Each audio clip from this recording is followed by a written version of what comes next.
Mid night murders ఈ suspense thriller కేరళలో అంజన్ పాత్ర అనే టైటిల్తో ఘన విజయం సాధించింది. దీన్ని వి రామకృష్ణ మిడ్ నైట్ మర్డర్స్ అనే పేరుతో తెలుగులో డబ్ చేశారు. సిటీలో వరుసగా పోలీసులు హత్యకు గురవుతుంటారు. అసలు ఆ మర్డర్ చేసేది ఎవరు, చివరికి మర్డరర్ దొరికాడా లేదా అనేది స్టోరీలోకి వెళ్తే డాక్టర్ అన్వర్ హుస్సేన్ అలియాస్ కుంచకో బోబన్ గారు సైకాలజిస్ట్.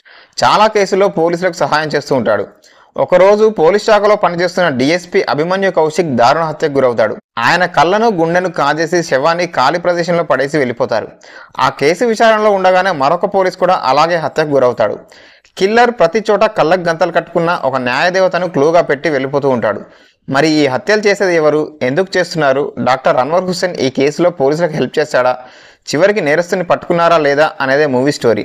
ఫ్రెండ్స్, మూవీ వచ్చి చాలా రోజులు అవుతుంది. బట్ ఒక మంచి మూవీ చూడాలనుకుంటే ఇది ట్రై చేయండి. మూవీ ఎక్కడా కూడా మీకు బోర్ అనిపించదు. చూస్తున్నంతసేపు ఇదే గుర్తొస్తుంది. క్రైమ్ థ్రిల్లర్కు ఏం కావాలో డైరెక్టర్ దాన్ని చాలా పద్ధతిగా, శ్రద్ధగా, ఉత్కంఠగా చూపించాడు. కథ, అందులోని కీలక పాత్రలను పరిచయం చేయడానికి మొదటి 10 నిమిషాలు తీసుకున్న డైరెక్టర్ ఆ తర్వాత నుంచి అసలు కథ మొదలుపెట్టాడు.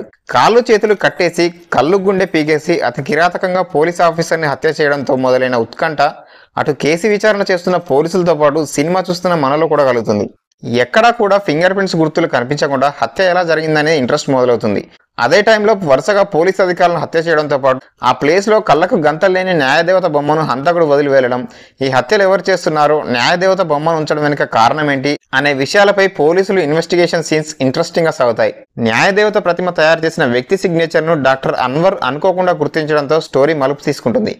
క్రైమ్ థ్రిల్లర్ చూసే వాళ్ళకు ఈ మూవీ చాలా బాగా నచ్చుతుంది. సో ఒక్కసారి ట్రై చేయండి. ఫ్రెండ్స్, వీడియో నచ్చితే లైక్ చేసి సబ్స్క్రైబ్ చేయండి. బెల్ ఐకాన్ని ప్రెస్ చేసి నోటిఫికేషన్ ఆన్లో పెట్టుకోండి. నెక్స్ట్ వీడియోలో కలుద్దాం.